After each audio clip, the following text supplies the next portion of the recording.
name is Ashish Rajbandhu and I am going to teach you the Indian Partnership Act. We will discuss all the provisions related to the Indian Partnership Act. Dear, I hope this is your first class. If your first class, you must keep your Bear Act in your hand, है ना? और सभी बच्चों के हाथ में bare act दिख रहा है. That's good. That's very good. तो बेयर एक्ट तो आप अपने पास रखेंगे ही. So this is your first class of Indian Partnership Act, or we will discuss all the provisions regarding the Partnership Act. The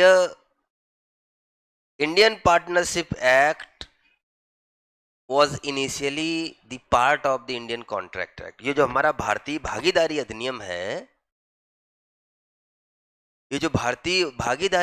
है, ये पहले जो था वो संविदा अधिनियम का भाग हुआ करता था. माल विक्रय अधिनियम भी, भागीदारी अधिनियम भी, ये दोनों जो हैं किसके पार्ट हुआ करते थे? संविदा अधिनियम के पार्ट हुआ करते थे. बाद में हमने एक अलग अधिनियम, उससे very good evening to Neha, बाद में हमने क्या किया, एक अलग अधिनियम बना दिया जो सिर्फ पक्षकारों की भागीदारी को डील करेगा, पार्टनरशिप को डील करेगा, जो बना भारतीय भागीदारी अधिनियम 1932. इंट्रोडक्शन भी आज इसका पूरा हम डिस्कस करेंगे. ये जो भारतीय भागीदारी अधिनियम 1932 था, ठीक है ना, और पहले it was the part of Indian contract act 1872, संविदा अधिनियम 1872 का पार्ट हुआ करता था. 1932 में क्या किया गया, 1932 में क्या किया कि हमने इसको संविदा अधिनियम से अलग कर दिया और एक नया अधिनियम बनाया, जो बना जाके भारतीय भागीदारी अधिनियम, जो आपका 1933 में कुछ सेक्शन उसके इम्प्लीमेंट हुए और 1932 में लगभग पूरा का पूरा ये जाके इम्प्लीमेंट हुआ. ये जो भारतीय भागीदारी अधिनियम है, ठीक है, हम किसके अधीन थे उस समय? ब्रिटिशर्स के. तो ब्रिटिशर्स के पास इंग्लैंड में 1890 में एक अधिनियम पारित किया गया. उस समय तक व्यापार बड़ी तेजी से बढ़ रहा था. Trade was growing very gradually, और तेजी से बढ़ रहा था, और बढ़ने के कारण अब हमें एक ऐसे अधिनियम की जरूरत महसूस हो रही थी जो पक्षकारों के आपसी संबंधों को भी डील करे. तो इसके पहले ये जो भारतीय भागीदारी अधिनियम है, यह बेस्ड है इंग्लैंड के भागीदारी अधिनियम पर, जो 1890 में आया. जब सोसाइटी में भागीदारी पार्टनरशिप की जरूरतें बढ़ने लगी तो हमें एक नए एक्ट की जरूरत पड़ी. तो हमने पहले तो इंडियन कॉन्ट्रैक्ट एक्ट में रखा, फिर उसको वहां से हमने अलग कर लिया. और जब अलग कर लिया तो 1932 में इसने एक पूर्ण रूप से एक जो है भागीदारी के रूप में एक अधिनियम के रूप में हमारे सामने आया. लेकिन बच्चों, हमने इसको इन्फोर्स किया 1932 में. पूरा अधिनियम तो हमने 1 अक्टूबर 1932 को एक तरीके से हमने क्या किया, 1 अक्टूबर 1 अक्टूबर 1932 को यह प्रवर्तन में आ गया. दो तरह की तिथियां होती हैं बच्चों, एक अधिनियमन की तिथि और दूसरी प्रवर्तन की तिथि. अधिनियमन की तिथि वो तिथि है जिस तिथि को कोई कानून बनता है. प्रवर्तन की तिथि वो तिथि होती है जिस तिथि को कोई कानून काम करना शुरू करता है. ठीक है, इसलिए दो तिथियां तुम्हें देखने को मिलेंगी. कई बार जरूरी नहीं है कि अलग अलग ही हो, कई बार अधिनियमन की तिथि को ही हम प्रवर्तन की तिथि बना देते हैं, तो कई बार तिथियां एक सी भी होती हैं. तो 1 अक्टूबर 1932 को जो हमारा भारतीय भागीदारी अधिनियम है, ये प्रभावी हो गया. प्रभावी हो जाने का मतलब इसने काम करना शुरू कर दिया, इम्पैक्ट में आ गया. ठीक है, लेकिन इसकी एक धारा 69 को, किसको? इसकी एक धारा 69 को हमने सस्पेंड रखा, निलंबित रखा पूरे 1 साल के लिए. क्यों इसको निलंबित रखा? इसको निलंबित रखा और इसको हमने 1 अक्टूबर 1933 को, कब बच्चों, कब? 1 अक्टूबर 1933 को हमने इसको प्रभावी किया. एक धारा केवल 69 को हमने निलंबित रखा. वो निलंबित रखने का कारण इसलिए किया गया कि प्यारे बच्चे, एक तरीके से हम बात करेंगे भागीदारी की, तो भागीदारी की बात आएगी तो भागीदारी फर्म की भी बात आएगी. भागीदार कलेक्टिवली जिस नाम से काम करते हैं वो भागीदारी फर्म कहलाती है। अब भागीदारी फर्म का पंजीकरण कराना बिल्कुल भी अनिवार्य नहीं है, लेकिन अनिवार्य भले इसका पंजीकरण कराना ना हो, लेकिन अनिवार्य भले इसका पंजीकरण कराना ना हो, लेकिन पंजीकरण ना कराने के परिणाम बड़े गंभीर हैं। तुम किसी के ऊपर मुकदमा नहीं कर सकते, तुम कोई बात आ जाए तो तुम उसको सू नहीं कर सकते, मेरी बात को समझना। तो अब धारा 69 पंजीकरण ना कराने पर प्रतिबंधों की बात करती है। क्या करती है? पंजीकरण ना कर लगाने पर कुछ रेस्ट्रिक्शंस की एक तरीके से बात सेक्शन 69 करता है, यानी इम्पैक्ट की बात करता है, प्रभाव का करता है। What are the effects of the non registration of the firm, this is the section 69। तो ये नहीं कह रहा है कि तुम्हें नुकसान होगा, जेल या कुछ नहीं, बोला अगर रजिस्ट्रेशन नहीं कराओगे तुम्हें कुछ कुछ कुछ इफेक्ट होंगे। वो क्या होंगे वो 69 में हमें बताया गया। तो अगर इसलिए इसको निलंबित रखा गया 1 साल तक, क्योंकि अधिनियम अगर आ जाता तो उसके पहले जितनी फर्में थी लोगों ने तो रजिस्टर करा नहीं रखी थी, तो जिस दिन से अधिनियम लागू होता उसी दिन से उसके इफेक्ट शुरू हो जाते। तो लोगों को 1 साल का हमने टाइम दिया। हमने क्या दिया? 1 साल का प्यारे बच्चों हमने टाइम दिया।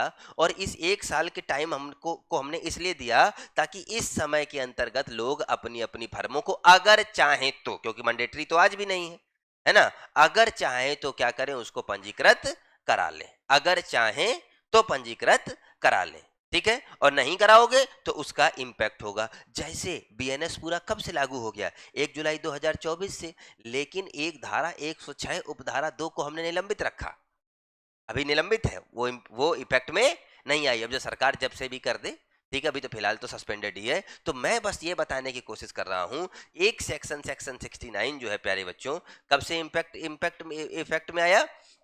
1 अक्टूबर 1933 से, ठीक है। कारण क्या था? क्योंकि फर्म को पंजीकृत ना कराने के बड़े ही गंभीर परिणाम इफेक्ट धारा 69 बताती है। इसलिए लोगों को यह अवसर दिया गया कि वो अपनी अपनी फर्म को रजिस्ट्रीकृत करवा सकें। बस इसलिए ये 1 साल का टाइम आपको दिया गया, बस दूसरा कोई कारण नहीं दिया गया। हम इंट्रोडक्शन की बात कर ही रहे हैं, परिचय ही चल रहा है आज इस एक्ट का। तो फिलहाल तो प्यारे बच्चे, यह एक्ट अपने आप में पूर्ण नहीं है। सर पूर्ण नहीं है का मतलब नहीं समझे। पहले यह अधिनियम किसका पार्ट हुआ करता था?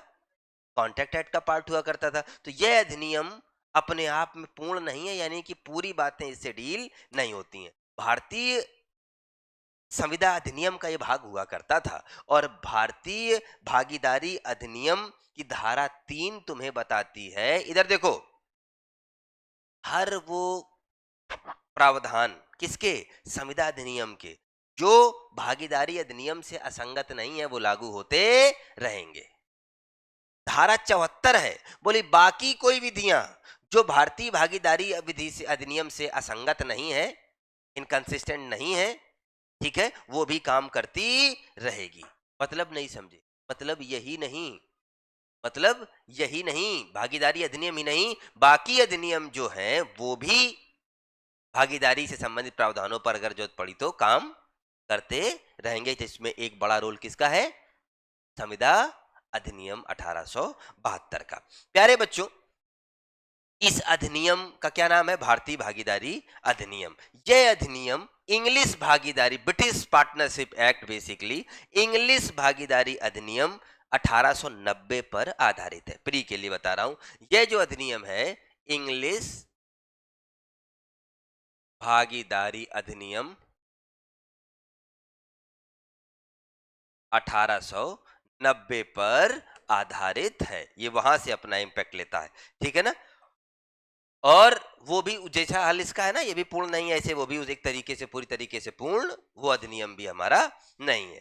प्यारे बच्चों, बेयर एक्ट अगर आप अपना खोलोगे और शुरू से अगर कुछ प्रावधानों को समझने की कोशिश करोगे, तो प्यारे बच्चे हमें यह पता लगेगा कि English partnership act 1890 is the basis of partnership act, Indian partnership act 1832, ठीक है। तो क्योंकि ब्रिटिश ही हमें गवर्न कर रहे थे प्यारे बच्चों, तो बहुत सारे बातें जो हैं, इधर देखो मेरी तरफ, हमने क्या कहा? यह अधिनियम अपने आप में पूर्ण नहीं है। यह अधिनियम पूर्ण नहीं मतलब भारतीय संविदा अधिनियम के वो प्रावधान जो असंगत नहीं है वो भी काम करते रहेंगे। जैसे इस पूरे अधिनियम में कहीं भी कंसिडरेशन, प्रतिफल की परिभाषा दी गई है? नहीं दी गई है। कहीं भी प्रतिग्रहण की परिभाषा दी गई है, एक्सेप्टेंस की दी गई है, नहीं दी गई है। तो अगर हमें ये सारी परिभाषाएं लेनी पड़ेंगी तो हम कहाँ से लेंगे जाके? हम ले लेंगे जाके भागीदारी अधिनियम के लिए ये परिभाषाएं कहाँ से लेंगे? कॉन्ट्रैक्ट एक्ट से। इसीलिए तो बोला गया वो प्रावधान जो भागीदारी अधिनियम से असंगत नहीं है वो लागू होते रहेंगे, like acceptance, like consideration, like legality of the object. Legality of the object का मतलब जो भागीदारी फर्म काम कर रही है वो विधिक है कि नहीं है। तो ये सारी बातें हम कहाँ से उठा लेंगे जाके? संविदा अधिनियम से। इसीलिए हमने कहा बच्चे कि भागीदारी अधिनियम अपने आप में पूर्ण नहीं है। वो सारे प्रावधान जो संविदा अधिनियम के जो प्रावधान जो भागीदारी अधिनियम से असंगत नहीं है वो सारे के सारे क्या होंगे? लागू होते रहेंगे, बशर्ते इसके कॉन्ट्राडिक्टरी नहीं होना चाहिए, इसके प्रावधानों के विरोध में नहीं होना चाहिए। सबसे जरूरी बात है, भागीदारी का मतलब कुछ नहीं है। भागीदारी का मतलब ये है केवल कि कुछ लोग इकट्ठे हो जाएं और इकट्ठे होकर व्यापार करें, और जिस नाम से व्यापार करेंगे वो क्या होगी? वो क्या कहलाएगा? फर्म। वो क्या कहलाएगा? फर्म। बस इतनी सी बात है।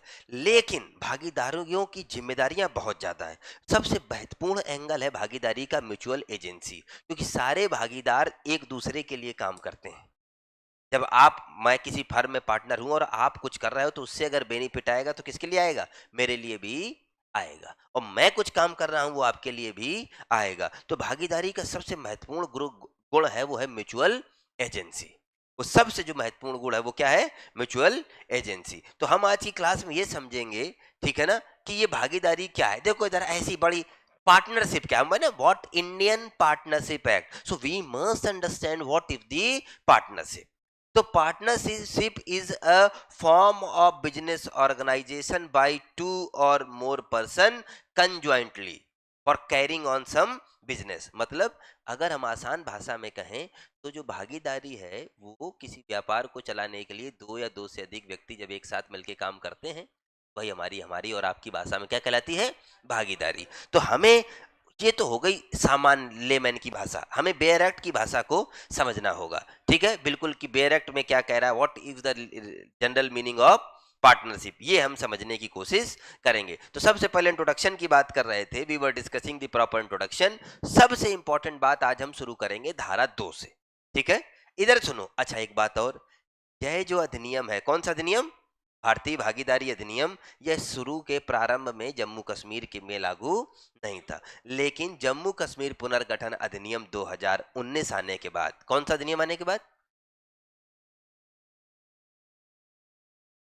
क्या किया गया जम्मू कश्मीर में? सब मिट्टी कर दिए तुम। लद्दाख अलग किया गया है ना। एक तरीके से क्या किया गया? जम्मू कश्मीर को पुनर्गठित किया गया है ना, यूटीज बनाया गया, उसको इस तरीके से काम किया गया। तो यही किया गया ना, है ना। तो क्या किया गया? जम्मू कश्मीर को पुनर्गठित। तो अधिनियम का क्या नाम है? जम्मू कश्मीर पुनर्गठन अधिनियम। तो पहले जम्मू कश्मीर में भागीदारी अधिनियम बिल्कुल नहीं लागू था, लेकिन जम्मू कश्मीर पुनर्गठन अधिनियम 2019 आने के बाद से भागीदारी अधिनियम जम्मू कश्मीर में भी लागू है। चलो कोई बात नहीं। अरे बच्चे,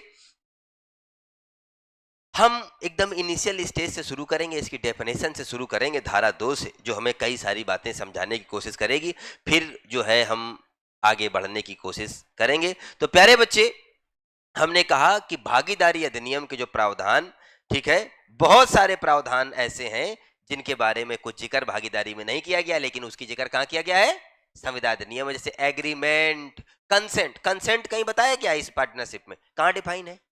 कॉन्ट्रैक्ट में। ठीक है, तो हम बस ये कहना चाह रहे हैं कि वो शब्द, वो विषय जिनको यहाँ परिभाषित नहीं किया गया है, भागीदारी अधिनियम में नहीं किया गया है, संविदा अधिनियम में कहीं परिभाषित किया गया है। ठीक है, और यहाँ पर उन शब्दों, कहाँ पर? भागीदारी अधिनियम में। उनकी जरूरत पड़ती है तो हम उसका अर्थ वही लेंगे जो वहां पर दिया गया है। तो वहां जो संविदा अधिनियम में जो परिभाषाएं दी हुई हैं वो कहाँ लागू हो जाएंगी? आके भागीदारी अधिनियम में आके वो लागू हो जाएंगी। अब अपना बेयर एक्ट खोलो और 1 बाय 1 करके धारा 2 खोलो। ठीक है, बेयर एक्ट खोलो अपना। भागीदार यानी ऑल पार्टनर्स, या भागीदार या किसी अभिकर्ता का कोई भी कार्य या लोप अभिप्रेत है जिससे फर्म के द्वारा या विरुद्ध प्रवर्तनीय कोई अधिकार क्या होता है? उद्भूत होता हो या एराइज होता हो, उत्पन्न होता हो। इधर देखो, जल्दी देखो, परिभाषा आसान करें। सर फर्म का कार्य क्या है? कि फर्म का कार्य बेसिकली सभी भागीदारों का काम, किसी एक भागीदार का काम या एजेंट का काम, सब फर्म के कार्य माने जाएंगे। लोभ को भी कार्य में शामिल किया गया है, जिससे क्या हो प्यारे बच्चे, फर्म के द्वारा या फिर फर्म के विरुद्ध क्या उत्पन्न हो, कोई राइट, कोई अधिकार उत्पन्न हो। फिर बताऊं, सभी भागीदार, कोई भागीदार एजेंट या कोई कार्य या लोभ करते हैं, वो फर्म का कार्य कहलाएगा, जिससे फर्म के द्वारा या फिर फर्म के विरुद्ध कोई अधिकार उद्भूत होता हो। वही सब काम किसके काम है? फर्म के काम है। फर्म काम क्या करती है बच्चे? फर्म करती है बिजनेस, फर्म करती है कारोबार। सर जी बिजनेस क्या भला है, इसको जरा समझाओ। फर्म क्या करती है? फर्म करती है बिजनेस। सर ये बिजनेस क्या भला है, जरा सर इसको समझाने की कोशिश करो। तो नंबर एक, सर फर्म करती क्या है? फर्म करती है बिजनेस। और प्यारे बच्चे, फर्म क्या करती है? फर्म करती है बिजनेस, ठीक है ना। और बिजनेस सर क्या है, जरा इसको अगर तुम देखोगे, कारोबार करती है फर्म। फर्म क्या है? कारोबार करती है। और कारोबार के अंदर क्या है, देखो तीन वर्ड, जल्दी देखो बेरेक्ट, व्यापार, उपजीविका और वृत्ति आती है। सर जी मेरा क्वेश्चन है आपसे, ये व्यापार क्या भला है, उपजीविका क्या भला है और वृत्ति क्या है? सर जरा समझाने की कोशिश करो, क्योंकि तीनों वर्ड में तो मुझे कुछ समझ में नहीं आ रहा है। तो प्यारे बच्चे, ट्रेड, ऑक्यूपेशन एंड प्रोफेशन। इधर देखो, सबसे पहले व्यापार, बाइंग और selling something is a trade. व्यापार क्या है? कुछ खरीदना, कुछ बेचना, ठीक है, जिसमें इंपोर्ट एक्सपोर्ट जैसे काम भी शामिल है, ये सब क्या है? व्यापार। दूसरा क्या वर्ड यूज किया गया है? उपजीविका। उपजीविका माने ऑक्यूपेशन। उपजीविका उसे कहते हैं जो आप जीवन जीने के लिए काम करते हैं। जैसे what is your fathers occupation, तो आपने कहा my father is a farmer, तो ये क्या हो गया? आपके पिता का ऑक्यूपेशन, उपजीविका हो गया। वर्ड काम उद्देश्य एक ही है, लेकिन फिर भी अर्थ तो पता होना चाहिए कि नहीं होना चाहिए। तीसरा वर्ड क्या यूज किया गया है? वृत्ति। वृत्ति माने प्रोफेशन। प्रोफेशन वो है जो प्रोफेशनल्स करते हैं। जैसे मैं कौन हूं? प्रोफेशनल हूं, टीचिंग मेरी वृत्ति है, ठीक है। जैसे लॉयर, एडवोकेट, है ना, टीचर, ये सब कौन है? प्रोफेशनल है। प्रोफेशनल प्यारे बच्चों थोड़ा स्किल्ड हो जाता है। जो स्किल्ड काम लोग करते हैं ना, हम लोग फर्म बना ले, फर्म क्या काम कर रही है? टीचिंग का काम कर रही है केवल, और हम तीन लोग उसमें क्या हो गए? भागीदार। तो मैं जाके कहीं पढ़ा रहा हूं, मैं किसके लिए काम कर रहा हूं? फर्म के लिए। एक दिन हम तीनों जाके पढ़ाने लगे, किसके लिए काम कर रहे हैं? फर्म के लिए, ठीक है। किसके लिए कर रहे हैं? फर्म के लिए। मेरी बात समझे कि नहीं समझे? तो हमारा कार्य किसका काम है? फर्म का काम है। और फर्म क्या काम करेगी? कारोबार करेगी। और कारोबार क्या है? कोई भी एक तरीके से ट्रेड, ऑक्यूपेशन एंड प्रोफेशन, यानी कि एक तरीके से व्यापार, उपजीविका और वृत्ति।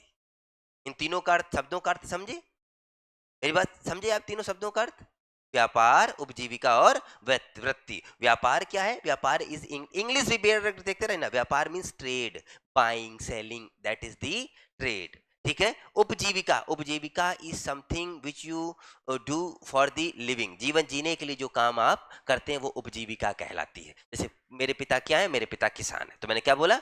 मेरे पिता की उपजीविका क्या है? किसानी है ना। अच्छा दूसरी बात, जैसे आप कुछ बता रहे हैं, उपजीविका और वृत्ति, वृत्ति माने प्रोफेशन, तो professionals is basically related to the professionals, skilled, ठीक है ना। और जैसे डॉक्टर, लॉयर, है ना, और आपके ये सब क्या है? प्रोफेशनल्स। तो फर्म की दो ही परिभाषाएं इसमें महत्वपूर्ण है बच्चे। नंबर वन, फर्म का कार्य, तो फर्म के खुद के हाथ पैर तो है नहीं, तुम कौन हो? भागीदार। तो तुम्हारा काम ही किसका काम है? फर्म का काम है। तुम्हारा काम ही किसका काम है? फर्म का। हाँ हिंदी।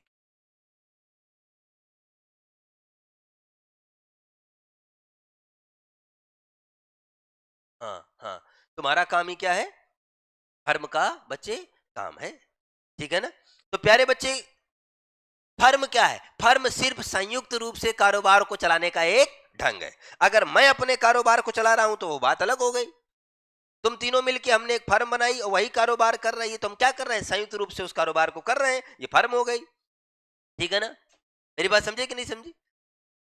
सर जी एक बात बताओ, पता कैसे लगेगा फर्म है? फर्म देखना है कि नहीं है, तो हमें ये देखना होगा हम तीनों लोग इकट्ठा होकर जो काम कर रहे हैं वो कारोबार की परिभाषा में आता है कि नहीं आता है। सर कारोबार क्या है?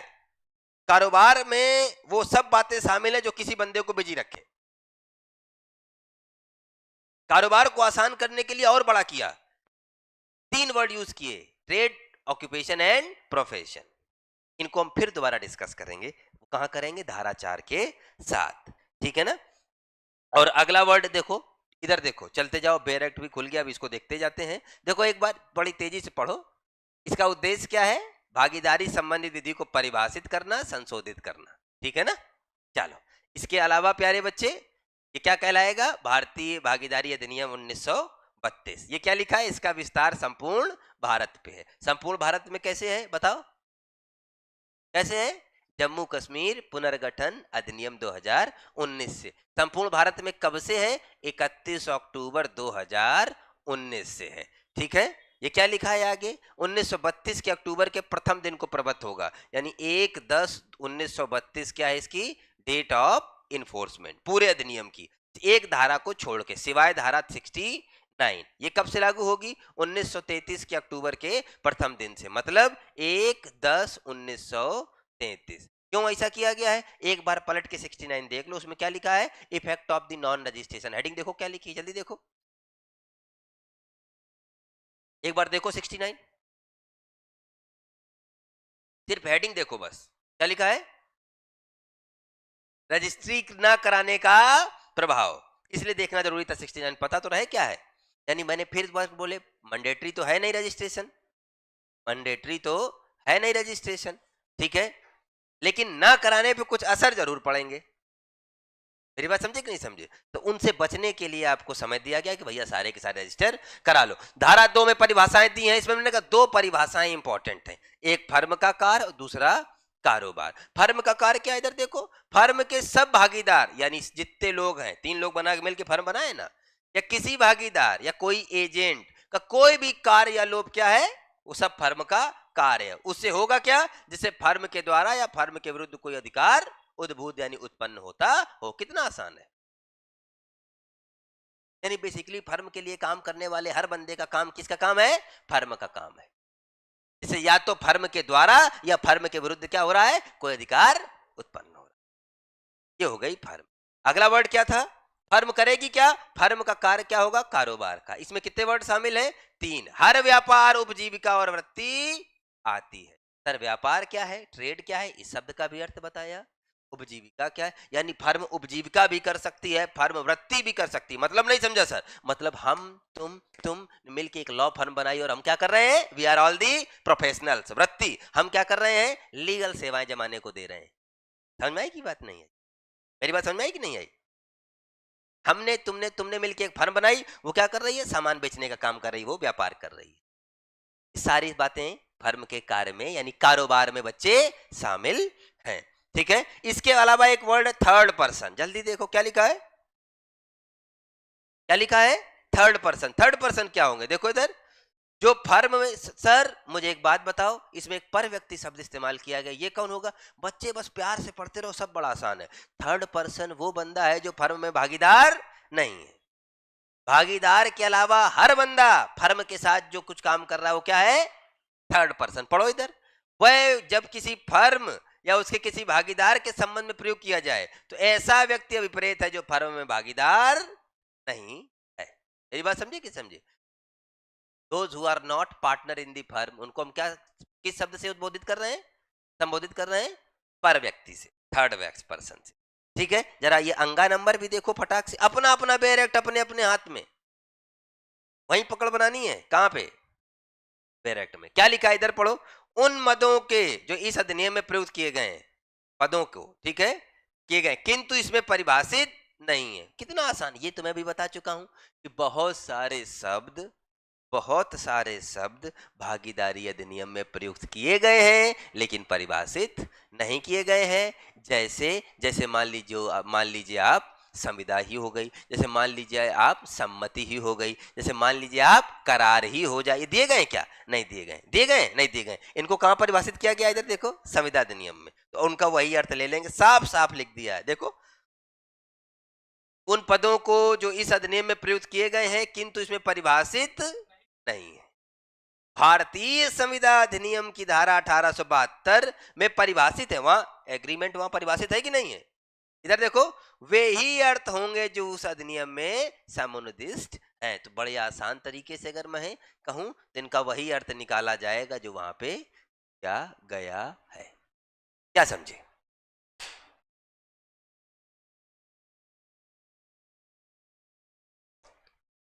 क्या समझे? बताओ, बोलो। तुम तो चुप बैठे हो यार एकदम। बच्चों बताओ, एक मिनट और धारा 3 देख लो। मैंने क्या कहा था, यह अधिनियम अपने आप में पूर्ण नहीं है। क्यों नहीं है? और भी आगे देखो, वो सारे प्रोविजन जो भागीदारी अधिनियम से असंगत नहीं है संविदा अधिनियम के, वो सारे के सारे यहाँ पे लागू होते रहेंगे फर्मों के संदर्भ में। ये बात तुम्हें किसने बताई? धारा 3 चैप्टर 1 में कितनी बात पकड़ में आई बताओ? जल्दी बोलो, सारे बच्चे बोले हमें। बोलो, सारे बच्चे बोलो।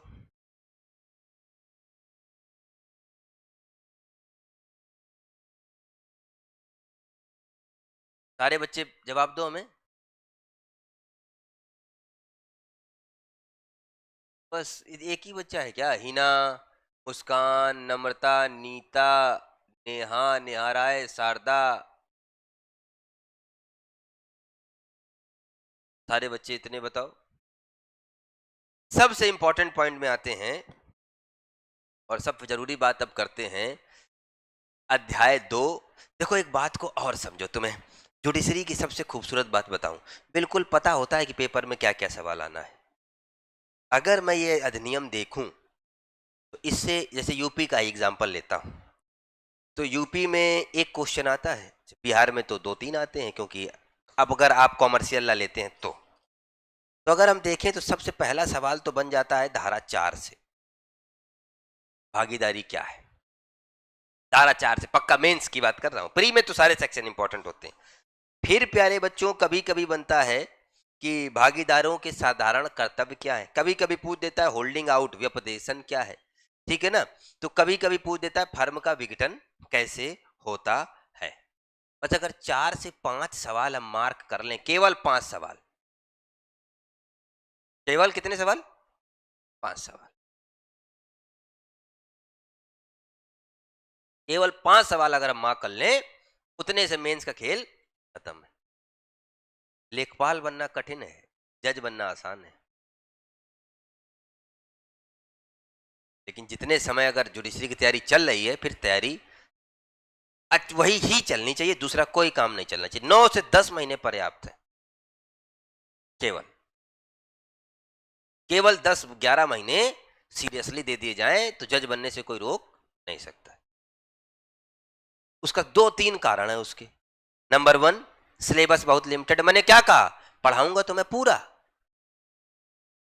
इंपॉर्टेंट पोर्शन सारे, लेकिन फिर भी मैं कह रहा हूं अगर 5 क्वेश्चन मार्क कर लिए जाए भागीदारी अधिनियम से, तो 5वें व छठा क्वेश्चन नहीं हो सकता। आईपीसी की अगर बात करें, मैं 10 क्वेश्चन अगर मार्क कर दूंगा तो 10 में से 6 ही आएंगे एग्जाम्पल के तरीके से। ये काम मैं अपनी बात नहीं कर रहा हूं, ये तुम भी कर लोगे आज नहीं तो कल। थोड़ा पढ़ लोगे तो कर लोगे, सिलेबस का जानकारी, सब्जेक्ट की जानकारी जिस दिन हो जाएगी तुम खुद सक्षम हो जाओगे। 2 बातें बस, बेयर एक्ट ही सब कुछ है और प्रैक्टिस सब कुछ। तो अब हम चलते हैं आगे की तरफ प्यारे बच्चे, धारा 4 की तरफ। और धारा 4 में वो सारी बातें होंगी जिनको होना चाहिए। मतलब कि पार्टनरशिप का नेचर क्या होता है बच्चे, डेफिनेशन क्या होती है, नेचर क्या है, भागीदार कौन है, भागीदारी क्या है, फर्म क्या और फर्म नाम क्या है। तो पहला तो प्री का सवाल, धारा 4 में कितनी परिभाषाएं दी हुई हैं बताओ, जल्दी बताओ। 4। इसीलिए मैं कहता हूं बेयर एक्ट में तुम्हें हर वो सवाल जो प्री में आना है, मेंस में आना, सब मिलेगा। अब दूसरा रास्ता क्या है, कहीं प्रीवियस ईयर उठाओ, लटरटो बार बार, पता लगा पूछा हो ना पूछा हो, है ना। तो पहला काम हम क्या कह रहे हैं, इधर देखो, धारा 4 से शुरू है कहानी, इधर से।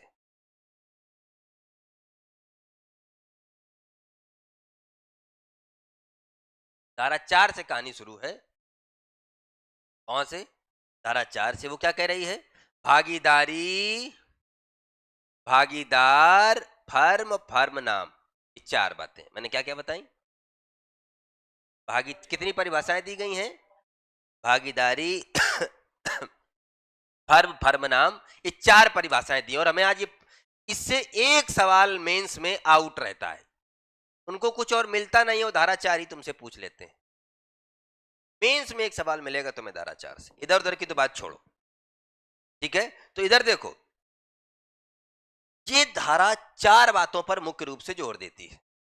नंबर 1, अगर ध्यान से पढ़ेंगे, एक बार रीडिंग मारते हो फिर मैं वापस इसी पे लौटूंगा। भागीदारी उन व्यक्तियों के बीच का संबंध है, बता रहा भागीदारी क्या है। कितनी परिभाषाएं दी इधर देखो, 4। भागीदारी, भागीदार, फर्म, फर्म नाम। तो पहले किसकी बात करने लगा ये, भागीदारी की, इसकी बात करने लगा। देखो इधर भागीदारी क्या है, बोला भागीदारी उन व्यक्तियों के बीच का संबंध है जिन्होंने किसी ऐसे कारोबार के लाभों में अंश पाने का करार किया है। लाभों में अंश पाने, जो भी प्रॉफिट होगा उसमें हिस्सा चाहिए। सर हानि की बात नहीं करी है, लाभ होगा तो हानि भी तो होनी चाहिए। सर हानि की बात नहीं करी, लाभ होना तो चाहिए, होगा तो हानि की तो बात भी तो होनी चाहिए। मैंने कहा बात सिर्फ किसकी करी है, लाभों की। तो भागीदारी उन व्यक्तियों के बीच का संबंध है जिन्होंने किसी ऐसे कारोबार के लाभों में क्या किया है। भागीदारी है तो क्या होगा, कोई ना कोई कारोबार होगा। तो कारोबार होगा तो कारोबार करने का हम 3 लोग इकट्ठे होंगे तो कारोबार करार करेंगे। और करार किस बात का है कि कारोबार में लाभ पाने का करार। और करार यहाँ परिभाषित किया गया है नहीं, तो कहां से लेंगे उसकी परिभाषा, कॉन्ट्रैक्ट एक्ट से। जो अर्थ कॉन्ट्रैक्ट एक्ट में करार का दिया है वही हम इसको यहाँ पे पुट कर लेंगे। तो सबसे पहली बात,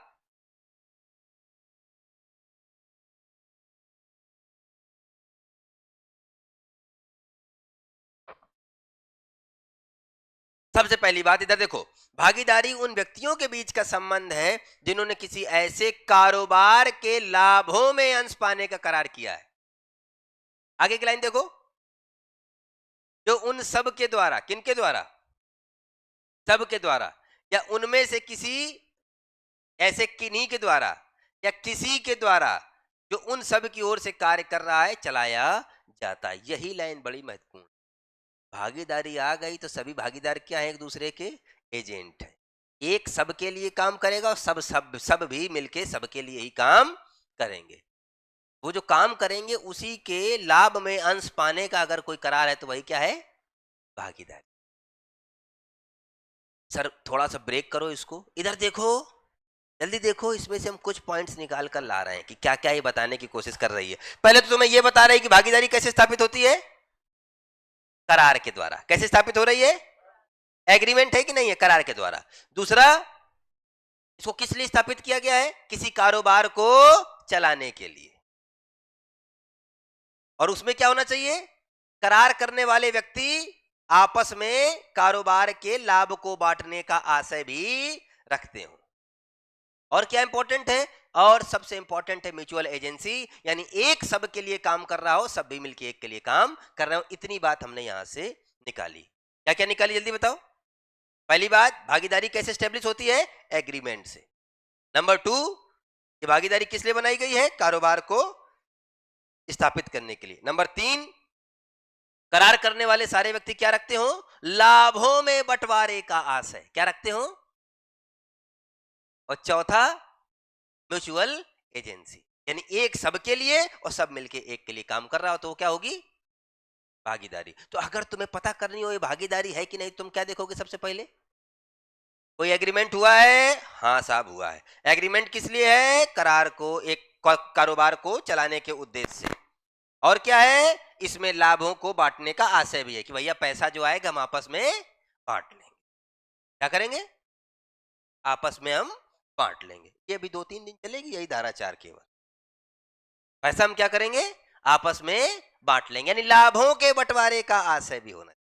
और क्या होना चाहिए, कारोबार सभी के द्वारा चलाया जाए या उनमें से किसी एक के द्वारा सभी के लिए चलाया जाए। ये 4 बातें मिल गई, वही क्या है, भागीदारी। तो सबसे पहली जरूरत किसकी है प्यारे बच्चे, जल्दी बताओ। सबसे पहली जरूरत है भैया एक करार की। किसकी है, एक करार की। करार मींस एग्रीमेंट की। सबसे पहली जरूरत किसकी है, सबसे पहली जरूरत किसकी है,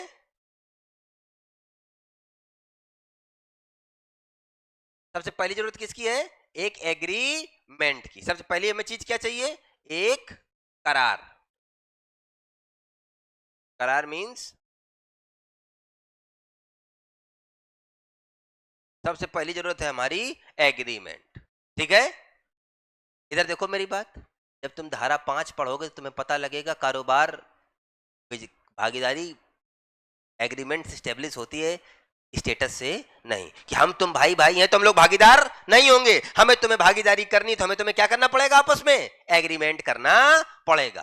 तो पहली पहली क्या निकल के आया, हमें क्या चाहिए, हमें एक चाहिए प्यारे बच्चे, क्या चाहिए, हमें चाहिए एग्रीमेंट। सबसे पहले क्या होना चाहिए, एग्रीमेंट से ही भागीदारी होगी और किसी और तरीके से भागीदारी नहीं होगी। धारा 5 साफ साफ कहती है कि भागीदारी प्रायश्चिती से स्पष्ट नहीं होती है। ठीक है, प्रायश्चिती से नहीं बनती, स्टेटस से नहीं बनती है। ठीक है ना प्यारे बच्चे, इधर देखो। तो सिर्फ एक लाइन, पहली बात, भागीदारी कैसे स्पष्ट होगी, करार से। एक बार जरा दोबारा पढ़ लो, एक बार धारा 4। वो कह रही भागीदारी उन व्यक्तियों के बीच का संबंध है जिन्होंने किसी ऐसे कारोबार के लाभों में अंश पाने का क्या किया है, करार किया है, जो किसके द्वारा चलाया जा रहा है, उन सब के द्वारा या उनमें से किन्हीं या किसी के द्वारा, सब के लिए। म्यूचुअल एजेंसी यही तो है, सब मिलके एक के लिए काम कर रहे हैं, एक मिलके सबके लिए काम कर रहा है। तो 4 बातें चाहिए इसमें हमने। पहली क्या चाहिए, एग्रीमेंट। तो करार कैसे होगा, एग्रीमेंट से ही का भागीदारी स्थापित होगी, अन्यथा नहीं। मतलब सर, मतलब प्यारे बच्चे, व्यापारिक संबंध करार द्वारा ही बनेंगे, उत्तराधिकार द्वारा या कोई भाई हो, रिश्ते में कोई स्टेटस है उससे नहीं। यानी कि भागीदारी के संबंध में, भागीदारी एक ऐसा संबंध है जो केवल और केवल करार से स्थापित होगा। हम दोनों जब एग्रीमेंट करेंगे तभी हम भागीदारी पार्टनर बनेंगे, अन्यथा नहीं। एग्जाम्पल सुनो, जल्दी सुनो जल्दी। दो भैया बड़े प्रेम से रहते थे। सर जरा एग्जाम्पल से समझाओ। दो भाई बड़े प्रेम से रहते थे, उनके पिता की मृत्यु हुई तो उनको कुछ प्रॉपर्टी मिली। क्या मिला, जमीन मिली। और जमीन मिली तो उन्होंने जो है जमीन को बेच दिया, बंटवारा नहीं किया, दोनों ने मिलकर उस जमीन को बेच दिया। बेच के उनको जो है, उनको बाग मिला एक, ठीक है ना, बाग मिला, बगीचा, और उसको बेचा, उससे उनको 5,000 रुपए मिले। वो 5,000 रुपए दोनों भाइयों ने उठाए और किसी एक कारोबार में, लकड़ी के व्यापार में लगा दिए। ठीक है ना, इधर देखो, इधर देखो, ध्यान से देखो, क्या किए, लकड़ी के कारोबार में लगा दिए। ठीक है ना, अब मुझे ये बताओ, क्या ये दोनों भागीदार हुए? सारी बातें देखो, लाभों को बांटने का आशय होना चाहिए। उन्होंने कोई एग्रीमेंट नहीं किया, लेकिन उनके बर्ताव से हमें लग रहा है कि उनके बीच क्या है, लाभों को बांटने का आशय है। अब जब प्यारे बच्चे लकड़ी का कारोबार उन्होंने शुरू किया तो कारोबार सफल नहीं हुआ। अब हुआ कि इसमें बंटवारा किया जाए। तो बात यह हुई, इसमें सारे के सारे उत्तरदायित्व थे। क्यों? क्योंकि वो ये काम किसकी हैसियत से कर रहे थे, भागीदार की हैसियत से कर रहे हैं। बेचना, लकड़ी खरीदना, फिर उसका व्यापार करना, और दोनों साथ मिलके कर रहे हैं। दोनों क्या कर रहे हैं, साथ मिलके कर रहे हैं। न्यायालय ने कहा, इधर देखो, दो या दो से अधिक व्यक्ति अगर धन एकत्रित करते हैं, उनका उद्देश्य यह है कि इसको बेचने पर हमें परस्पर कुछ लाभ प्राप्त होगा, तो इसका मतलब है उनका आशय भागीदारी स्थापित करना है। क्या आशय है उनका, भागीदारी स्थापित करना है। और न्यायालय ने फिर कहा, भागीदारी के लिए करार अभिव्यक्त रूप से, मुंह से बोलकर ही हो, जरूरी नहीं है, करार आचरण से भी उत्पन्न हो सकता है, एग्रीमेंट कंडक्ट से भी उत्पन्न हो सकता है। जरूरी नहीं कि मुंह से बोल के ही एग्रीमेंट करें। बाग को बेचना, धन को लाना, लकड़ी खरीदना, लकड़ी का कारोबार करना, ये सब आचरण क्या दर्शा रहा है, और दोनों मिलकर कर रहे हैं, है ना। न्यायालय ने क्या कहा, न्यायालय ने कहा कि करार का अभिव्यक्त रूप, express, it is not important that agreement should be in the express form, it may be formulated by the conduct also. क्या समझे, मेरी बात समझे कि नहीं समझे? ये दोनों भाई जो काम कर रहे थे वो क्या था, भागीदारी थी भाई। एग्रीमेंट तो जरूरी था, एग्रीमेंट मिल नहीं रहा था, तो एग्रीमेंट हम क्या करें, खोज के लेकर आ गए। एग्रीमेंट हम क्या किए, खोज के लेके आ गए। ठीक है ना, बताओ एग्जाम्पल दूसरा दो। एक पति अपना कारोबार शुरू करने जा रहा है, पत्नी चुप चुप चुप चुप करके पति के जेब से, पॉकेट से पैसा मार रही 20-30 साल से। पैसा मार मार के उसने खूब सारा पैसा इकट्ठा कर दिया, ठीक है। अब जब पति कुछ बिजनेस करने जा रहा है तो उसने वो सारा पैसा निकाला और निकाल के किसको दिया? पति को। पति ने व्यापार किया, पति ने व्यापार किया। अब मुझे बताओ, क्या पति पत्नी भागीदार हैं? पहली बस ध्यान, बस ये परिभाषा रखनी भागीदारी की, इतनी वाली 4 बातें: लाभों को बांटने का आशय, करार, और म्यूचुअल एजेंसी। मेरी बात समझ रहे हो कि नहीं समझ रहे हो? अब जरा बताओ, ये पति पत्नी, प्यारे बच्चे मुझे बताओ, पति पत्नी जो है वो, प्यारे बच्चे मुझे बताओ, क्या भागीदार हैं?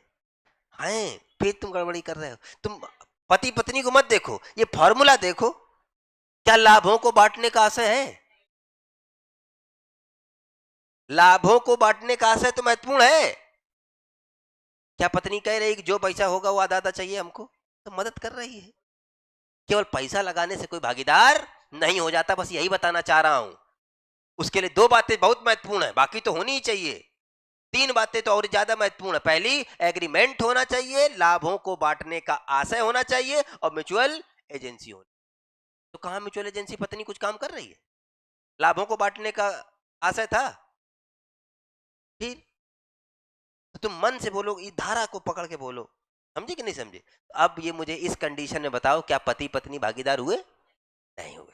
ठीक है, क्यों नहीं हुए पति पत्नी भागीदार? क्योंकि पत्नी का आशय लाभों में बंटवारा नहीं है, उसने सिर्फ पति की धन देने में मदद करी है, और पति को धन देने से मात्र वो सह स्वामिनी नहीं हो जाएगी।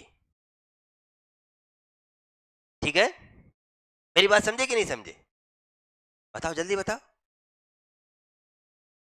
हाँ, जल्दी बोलो, जल्दी बोलो, जल्दी बोलो। मेरी बात समझे कि नहीं समझे? इंपॉर्टेंट क्या है, that is very good thing to demarcate, कि वेदर इट इज जो है एग्रीमेंट और नॉट, कि भैया एग्रीमेंट तो हुआ और वो किस तरीके से हुआ, इसको हमें देखना बड़ा जरूरी है। ठीक है, सारे बच्चे बताओ, बोलो बोलो बोलो बोलो बोलो। तो ये जो अभी हमने अभी आपको दोनों बातें बताई, सबसे ज्यादा जरूरी है कि भागीदारी का पता लगाना, वेदर इट इज पार्टनरशिप और not, weather it is partnership और नॉट। तो प्यारे बच्चों, हमने बहुत सारे मसलों को देखा। अब आगे थोड़ा चलते हैं और इसी को थोड़ा सा और एक्सप्लेन करने की कोशिश करते हैं।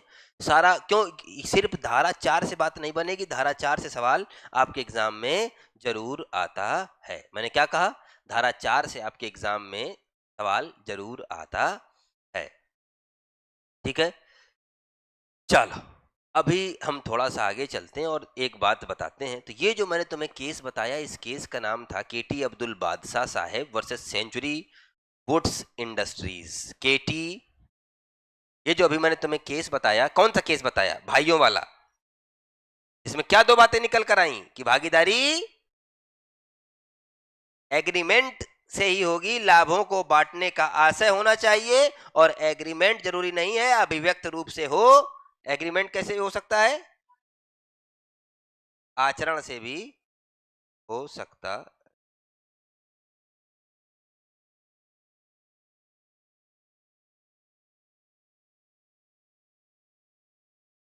कैसे हो सकता है? एग्रीमेंट से भी हो सकता है। केस का नाम है केटी अब्दुल बादशाह, बादशाह साहेब, KT Abdul Badshah Saheb versus Century Woods Industries, Century Woods Industries. ये 1952 का ये केस है, केटी अब्दुल बादशाह साहेब। अच्छा अच्छा, प्लीज प्लीज प्लीज।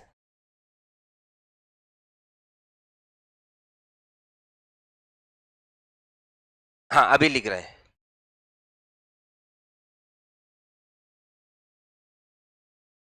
2 मिनट को, कुछ सामान जा रहा है, जा रहे थे।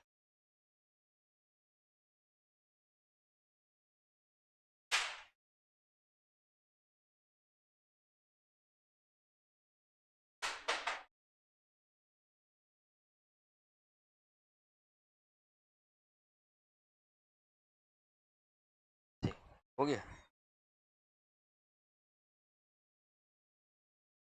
नम्रता, केस का नाम है केटी अब्दुल बादशाह साहेब। एक सेकंड, जगह केटी KT Abdul Badshah Saheb versus Century Woods Industries. Century Woods Industries. इसमें क्या बातें बोली गई, मेरे साथ एक बार बोलो कि यह आवश्यक नहीं है कि करार लिखित रूप से ही हो, पक्षकारों के आचरण के द्वारा भी करार, भागीदारी करार स्थापित हो सकता है। दोनों भाइयों ने मिलकर क्या कर रहे थे? दोनों भाई क्या कर रहे थे? दोनों भाई का आचरण कैसा था? जमीन बेचना, धन जुटाना, लकड़ी के व्यापार में लगाना, आचरण कैसा था? एग्रीमेंट वाला आचरण था। ठीक है, इतनी सी बात है, क्या समझे? तो प्यारे बच्चों, आगे चलते हैं। फिर हमने कुछ बातें और देखी कि सर एग्रीमेंट की तो आपने बात ठीक करी, और एग्रीमेंट होगा तभी जो है एक तरीके से करार बन पाएगा, अन्यथा नहीं।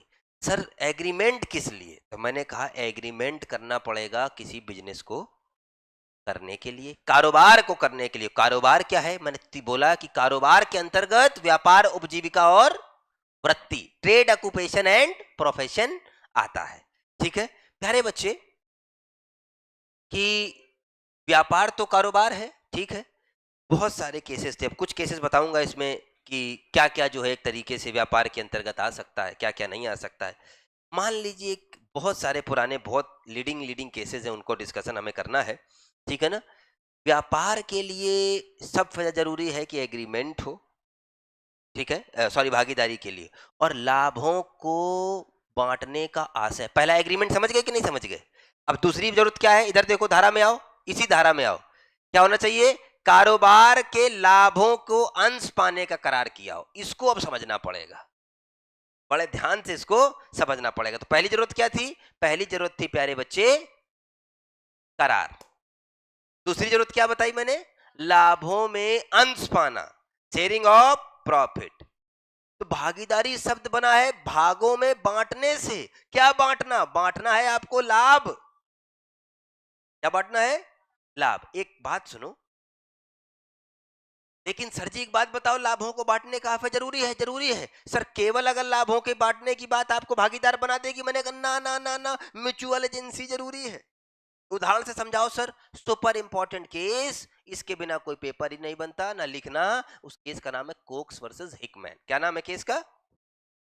कोक्स वर्सेस, वाला वो चला गया। अगला केस, केस का क्या नाम बताया मैंने? Cokes versus Hickman. केस ये लिख रहा हूं, देखो इधर, कोक्स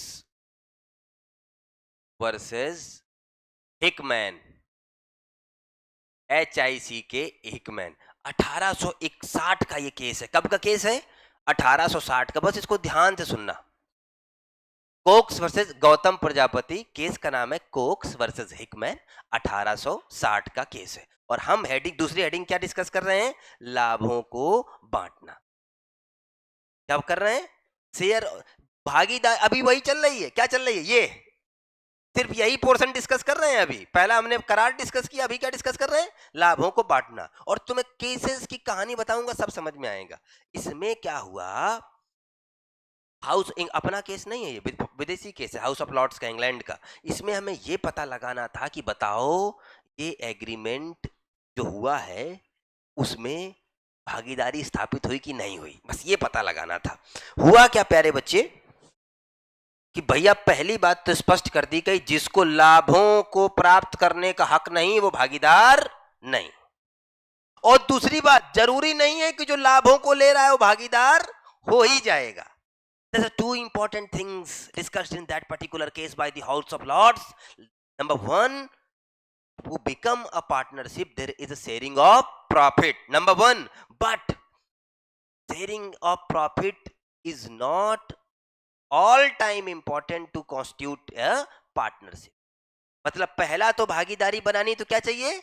लाभों में बंटवारा। लेकिन ये जरूरी नहीं है कि हमेशा लाभों में बंटवारा तुमको भागीदार बना ही देगा। ये क्यों सर, समझाओ जरा। मैंने कहा तुरंत समझो मेरे से, इस केस में समझ में आ जाएगा तुम्हें। सर जरा समझाओ, हुआ क्या बच्चे इस केस में कि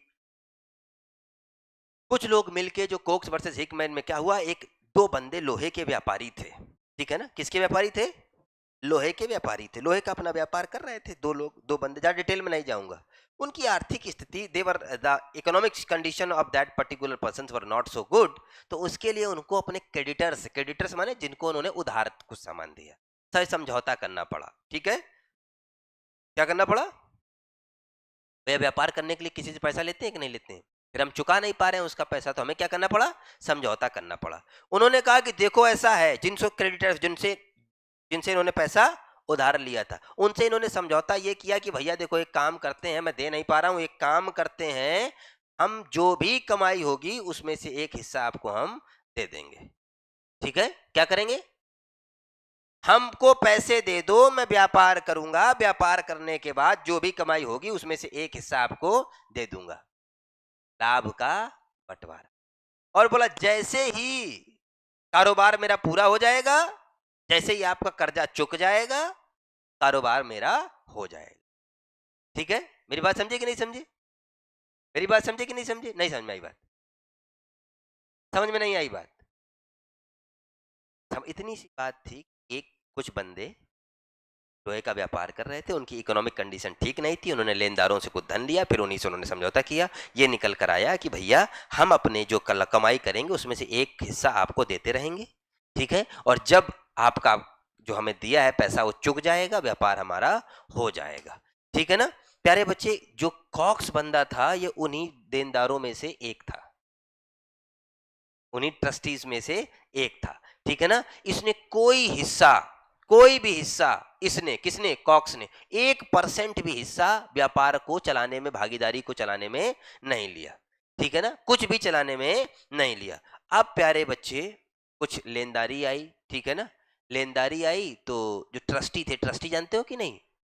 जो बाकी लोग, संपत्ति भी कहीं कुछ को ट्रस्ट पे दे रखी थी उसने, तो ट्रस्टियों के ऊपर उसने मुकदमा कर दिया तीसरी पार्टी ने कि भैया तुम भी इसमें लाभ ले रहे हो, तुम भी इसमें हिस्सेदार हो, जो घाटा हो रहा है उसकी जिम्मेदारी तुम्हारी भी है। मतलब थर्ड पार्टी ने इनके ऊपर मुकदमा कर दिया, तुम लाभ ले रहे हो ना, तुम भी जिम्मेदार हो। तो बस यही पता करना था इस बाद में कि क्या ये भागीदार हैं, और अगर भागीदार हैं तो ये उत्तरदायी भी उनके प्रति हैं, क्योंकि लाभ में हिस्सा तो ले रहे थे। और हमारा झगड़ा कहां है?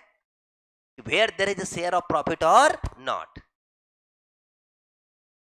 क्या पता करना है हमें कि भैया ये बताओ ये भागीदार हैं या नहीं।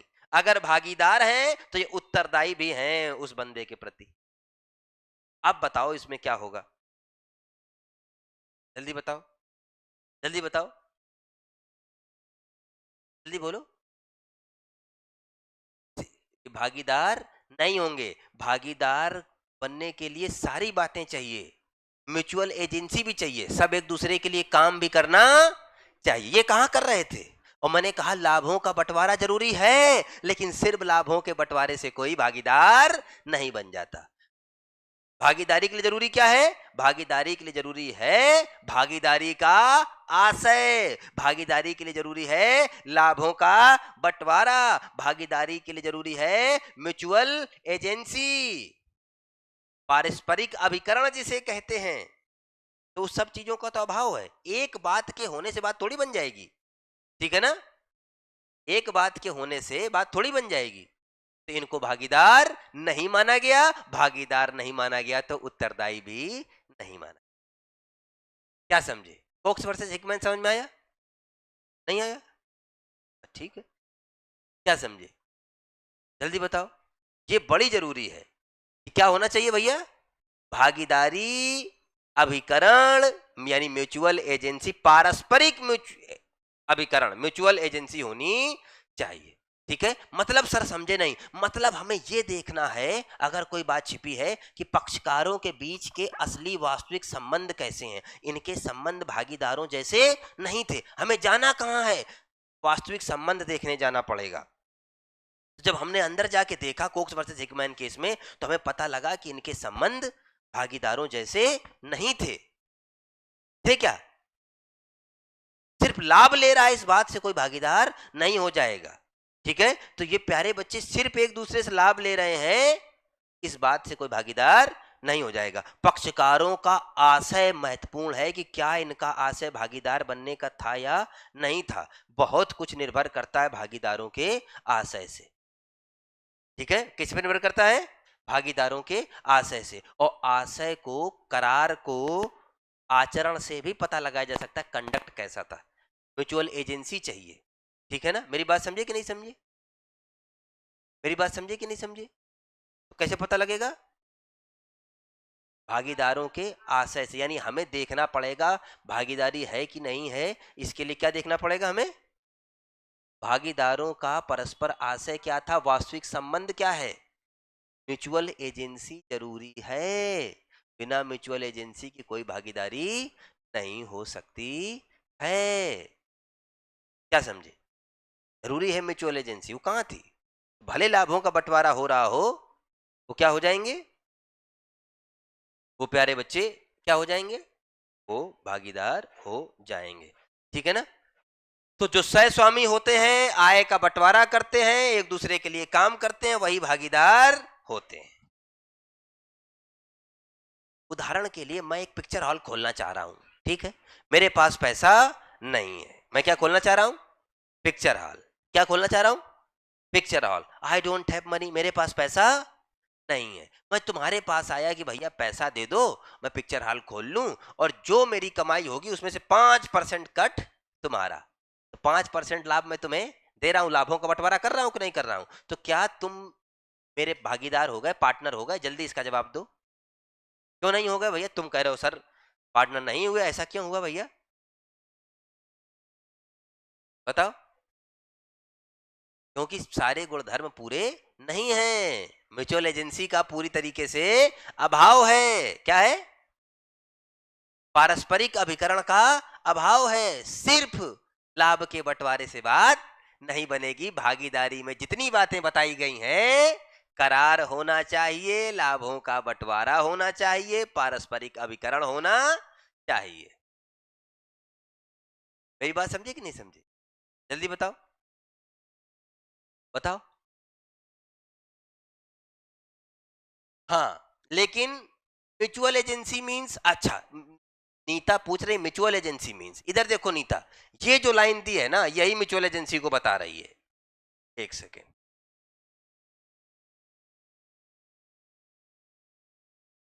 म्यूचुअल एजेंसी मींस पारस्परिक अभिकरण। अभिकरण माने एजेंसी। वो एजेंट मिलके एजेंसी बनाएंगे। ये जो लाइन है ना, इधर देखना, ये जो लाइन लिखी है ना, इधर देखो, ये जो लाइन लिखी है ना, ये जो लाइन इधर देखो, करार कर लिया गया है जो उन सब के द्वारा या उनमें से किन्हीं या किसी के द्वारा, जो उन सब की ओर से कार्य कर रहा है, चलाया जा रहा है। मतलब सारे बंदे मिलके जब काम कर रहे हैं, वो भी सबके लिए कर रहे हैं, कोई एक बंदा कर रहा है, वो भी सबके लिए कर रहा है। यानी कि परस्पर हर भागीदार दूसरे भागीदार का क्या है? एजेंट है, अभिकर्ता है। जब मैं काम कर रहा हूं तो तुम्हारे लिए भी मैं काम कर रहा हूं, तुम्हारे बिहाफ पे भी काम कर रहा हूं। भागीदारी फर्म में अगर वो है तो ये जो एक दूसरे के प्रति संबंध है ना, यही एक भागीदार दूसरे भागीदार का क्या है? अभिकर्ता। इसी को हम म्यूचुअल एजेंसी बोल रहे हैं। सब मिलके लिए सबके लिए, सब मिलके सबके लिए काम कर रहे हैं, और एक मिलके भी सबके लिए काम कर रहा है। इसी को हम जो है म्यूचुअल एजेंसी नीता मान रहे हैं। मेरी बात समझे कि नहीं समझे? हाँ, तो सारी बातें बड़ी जरूरी। चला एक बार और एक केस और देख लो। केस का नाम है बैडले वर्सेस कंसोलिडेटेड बैंक। इसको कल और डिटेल में बताऊंगा। इसमें क्या हुआ, एक रेलवे कंपनी थी, कहानी की तरह सुनना और बताना, ठीक है। एक रेलवे कंपनी थी, और उस रेलवे कंपनी ने क्या किया, उस रेलवे एक महाजन था, और उसने क्या किया, एक रेलवे कंपनी थी, ठीक है ना। रेलवे कंपनी को उसने कुछ ऋण दिया। क्या दिया? उसने कुछ ऋण दिया। और ऋण दिया तो भैया, अब ऋण देगा तो अगर ये कंपनी भाग गई तो वो क्या करेंगे?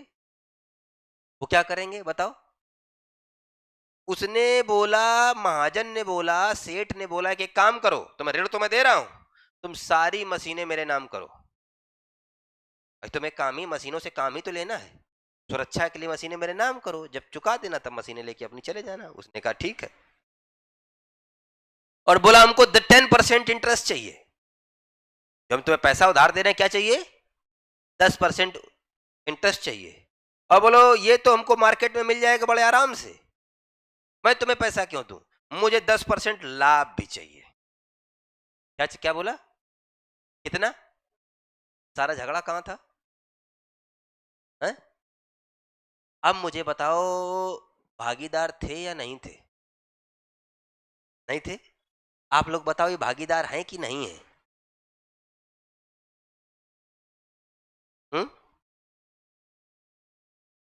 आप लोग बताओ, ये भागीदार है कि नहीं है?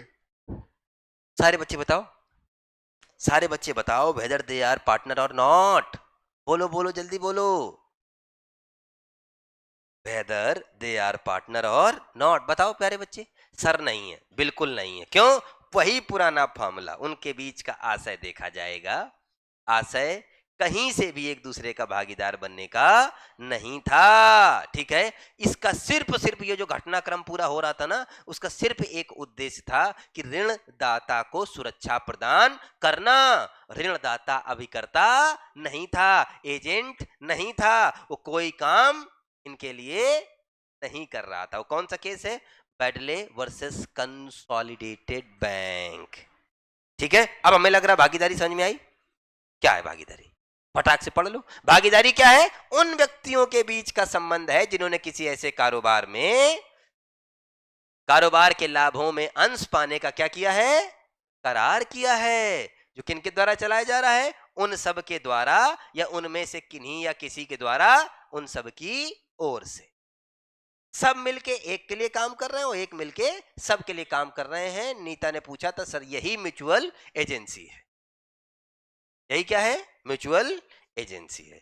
तो भले क्रेडिटर ने, जिसने ऋण दिया है, उसको 10% लाभ पाने का भी हक हो, लेकिन वो भागीदार नहीं है, क्योंकि उसका कहीं से भी भागीदार बनने का आशय नहीं है। उस आशय नहीं है, और म्यूचुअल एजेंसी में भी तो नहीं है, सबके लिए काम भी तो नहीं कर रहा है। कर रहा है क्या? सबके लिए काम भी तो नहीं कर रहा है। सिर्फ जो भी कर रहा है, किस लिए कर रहा है? सिर्फ जो भी कर रहा है, किस लिए कर रहा है? अपनी जो पैसे उधार दिए हैं उसकी सुरक्षा के लिए। इसलिए अपनी, जो भी उसने पैसे दिए हैं, किसके लिए? जो भी पैसे उसने दिए हैं उसकी सुरक्षा के लिए, और दूसरा कोई भी उद्देश्य उसका इंटेंशन नहीं है बच्चे की। है? बताओ। हाँ, तो हमें इन सारी बातों का ध्यान रखना है, और इसी से हमारी बात बनेगी। ठीक है, चलें? पक्का? चलो।